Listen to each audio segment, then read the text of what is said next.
In the mid-1970s, Sweden possessed two of the finest Grand Prix drivers in the world, Ronnie Peterson and Gunnar Nilsson. And this circuit at Anderstorp was brought up to Grand Prix standards in the hope that one or both could win his home Grand Prix here.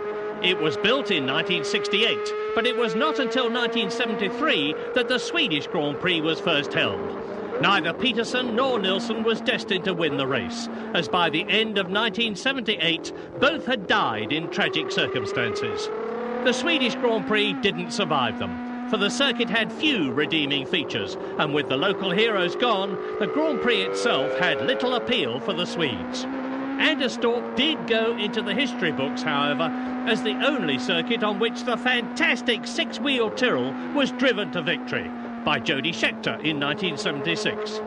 2 years later, history was made here again, when Niki Lauda won the last Swedish Grand Prix to date in the notorious Brabham Alfa Romeo fan car, which was promptly banned from competition a week later. A smaller historical footnote is that Mario Andretti, now driving us around in his Lotus Cosworth, his best result here in 1975, in a Parnelli Ford. Not a lot of people know that.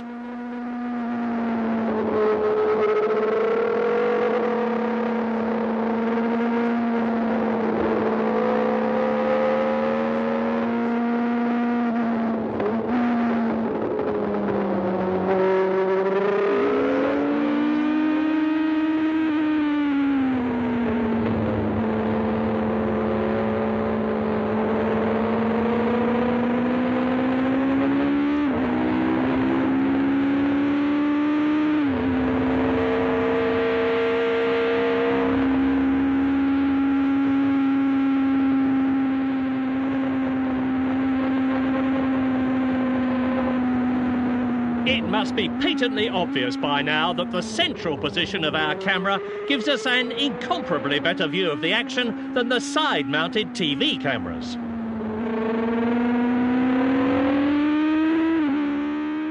That's Jody Scheckter's Wolf leading and being passed by Patrick Depaille's Tyrrell.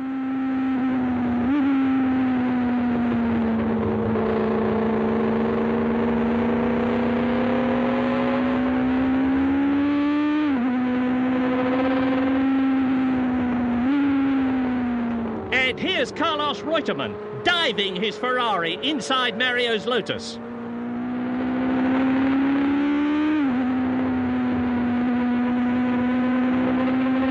But Jacques Lafitte passes the lot of them in his Ligier. Isn't this the way to watch a Grand Prix? All right, we know all the drivers are playing to the camera in this practice session, but it is still terrific stuff.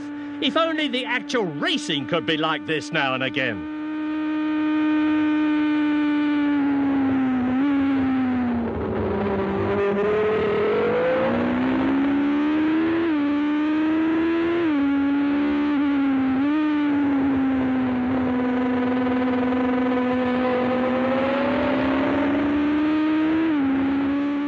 When three